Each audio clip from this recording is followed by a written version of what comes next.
Bonjour, je suis Martine Paulet et j'anime l'atelier Faites parler vos personnages pour envie d'écrire depuis bientôt 5 ans. Quelles sont les difficultés rencontrées par les apprentis auteurs lorsqu'ils veulent donner la parole à leur personnage, c'est-à-dire, par exemple, faire un dialogue?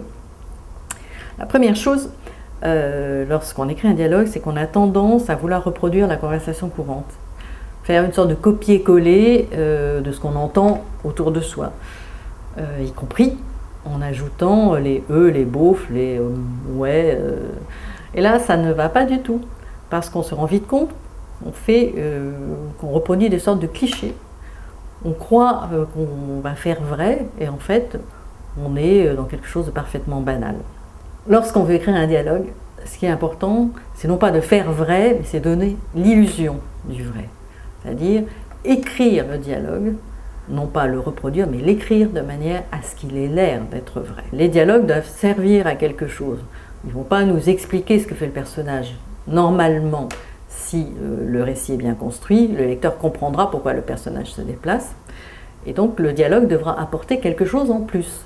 L'important, lorsqu'on écrit un dialogue, c'est vraiment de donner à entendre la voix de chaque personnage. Chaque personnage a sa propre voix, qui n'est pas la vôtre, et qui n'est pas celle des autres personnages.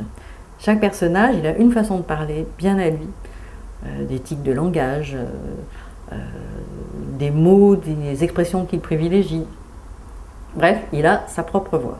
Qu'est-ce que vous allez apprendre dans cet atelier Faites parler vos personnages? Eh bien, vous allez apprendre à quoi ça sert d'écrire un dialogue et comment on s'y prend, comment utiliser le non-dit dans les dialogues, comment utiliser le dialogue au théâtre et dans le récit, parce qu'on n'écrit pas un dialogue de la même façon au théâtre, où il n'y a pas de narration, que dans le récit, où il y a non seulement des dialogues, mais bien sûr des passages narratifs. Enfin, vous allez apprendre comment mettre en forme les dialogues, parce que souvent, on ne sait pas trop s'il faut des tirets, des guillemets, dans quel ordre, ou si on peut s'en passer complètement.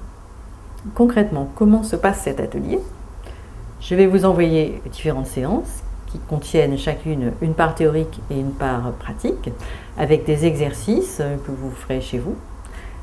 Ensuite, vous me les enverrez, je les relirai attentivement et je vous ferai ce qu'on appelle un retour pointu, détaillé, en vous indiquant les points forts de votre texte et les points à retravailler et en vous donnant des pistes pour améliorer votre texte.